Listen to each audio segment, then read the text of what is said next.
Assalamualaikum warahmatullahi wabarakatuh. Perkenalkan, di sini nama saya Via Akna Maliatul Ula. Di sini saya akan melakukan edukasi yaitu terkait dengan halusinasi. Nah, jadi apakah halusinasi itu? Halusinasi menurut Marion pada tahun 2015 adalah adanya persepsi tanpa adanya rangsangan apapun pada panca indera seseorang yang terjadi ketika dalam keadaan sadar maupun terjaga. Nah, jadi halusinasi ini bisa disebabkan karena dua faktor. Yang pertama adalah faktor predisposisi dan yang kedua adalah faktor presipitasi. Nah, di sini saya akan menjelaskan tentang faktor predisposisi. Faktor predisposisi ini dibagi menjadi tiga. Yang pertama ada biologis.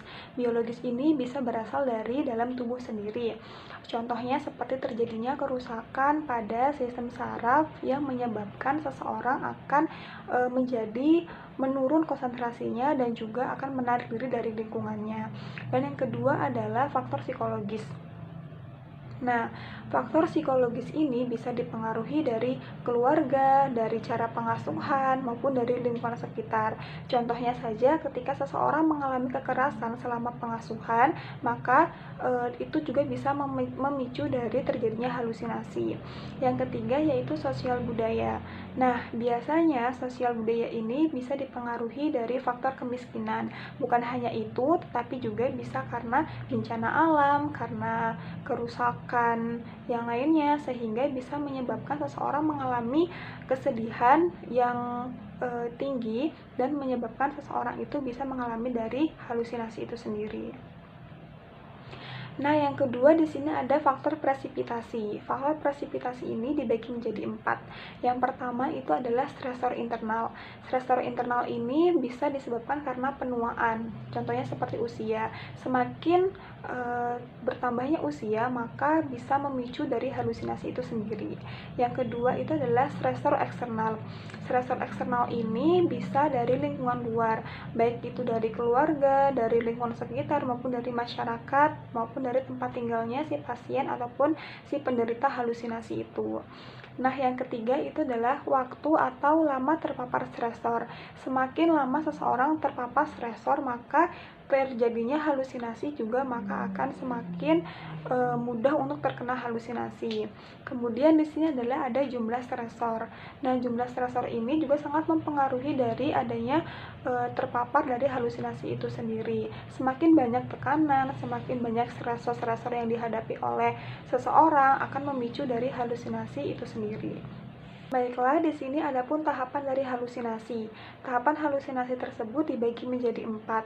Yang pertama, tahapan awal adalah memberikan rasa nyaman kepada pasien itu sendiri, sehingga pasien sering merasakan kegembiraan, senyum-senyum sendiri maupun ketawa-ketawa sendiri tanpa adanya sebab yang jelas.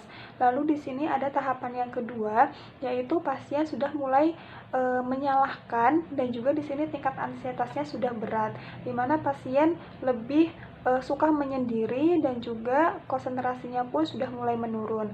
Tahapan yang ketiga yaitu di mana halusinasi sudah tidak bisa lagi terkontrol atau pasien tersebut mengalami halusinasi yang terus-menerus tanpa ada yang bisa mengontrolnya. Kemudian tahapan yang keempat yaitu di mana pasien sudah merasakan panik ataupun bisa mencederai dari diri sendiri maupun dari orang lain. Bahkan pada tahapan keempat ini bisa saja pasien melakukan resiko bunuh diri. Nah, adapun di sini jenis dari halusinasi. Yang pertama adalah halusinasi pengecapan, di mana seseorang merasakan mengecap sesuatu. Lalu yang kedua ada halusinasi raba, yaitu seseorang merasa adanya sentuhan, adanya rabahan dari dalam tubuhnya sendiri. Kemudian di sini ada halusinasi visceral. Halusinasi visceral ini di mana seseorang merasakan ada sesuatu yang terjadi dalam tubuhnya. Contohnya seperti bisa saja pasien tersebut merasakan adanya panas, dingin, seperti itu. Lalu ada halusinasi kinestetik. Nah, Halusinasi kinestetik ini seolah-olah merasa bahwa tubuhnya bergerak dalam suatu ruangan. Contohnya saja ketika ada kaki yang diamputasi, bahwa seseorang yang terkena halusinasi kinestetik ini merasa bahwa kaki yang telah diamputasi itu bergerak-gerak sendiri. Kemudian di sini ada halusinasi penglihatan, di mana penglihatan ini bisa berupa seperti hewan ataupun melihat seperti manusia. Kemudian ada halusinasi pendengaran.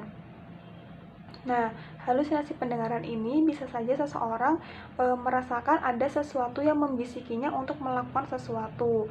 Dan di sini yang terakhir adalah halusinasi penciuman, yaitu seseorang biasanya merasakan ataupun mencium bau-bau harum seperti bunga mawar, bunga melati, ataupun bau-bau anyir seperti bau-bau darah dan juga bau-bau yang lain.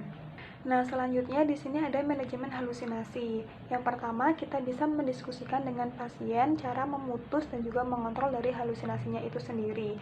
Yang kedua, kita bisa membantu pasien untuk memilih cara apa yang cocok untuk pasien untuk memutus ataupun mengontrol dari halusinasi itu sendiri. Contohnya seperti menghardik. Seperti itu kita bisa mengajarkan kepada pasien yang terkena halusinasi tersebut untuk menghardik ketika halusinasinya kambuh ataupun muncul.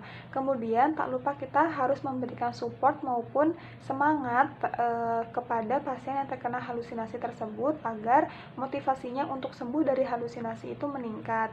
Kemudian kita juga bisa melibatkan pasien terkena halusinasi tersebut untuk melakukan teknik TAK. Selanjutnya di sini ada penata laksanaan untuk pasien halusinasi itu sendiri. Yang pertama biasanya itu adalah diberikan obat-obatan atau farmakologi sesuai dengan dosis maupun ketentuan dari dokter. Yang kedua kita bisa melakukan terapi kejang listrik. Nah, terapi kejang listrik ini dimana elektroda ditempelkan di kedua pelipis pasien, kemudian dialiri listrik. Nah, biasanya terapi ini untuk lebih maksimalnya lagi dilakukan selama 6-12 kali dalam rentang waktu 2-3 hari sekali. Kemudian di sini kita bisa melakukan teknik terapi aktivitas kelompok. Gunanya itu adalah untuk melatih dari si pasien itu sendiri ketika halusinasinya mulai ada ataupun mulai muncul, sehingga seseorang tersebut bisa mengontrol dari halusinasinya. Baiklah, sekian video edukasi tentang halusinasi. Semoga bisa bermanfaat bagi kita semua, terutama bagi saya sendiri. Saya akhiri, wassalamualaikum warahmatullahi wabarakatuh.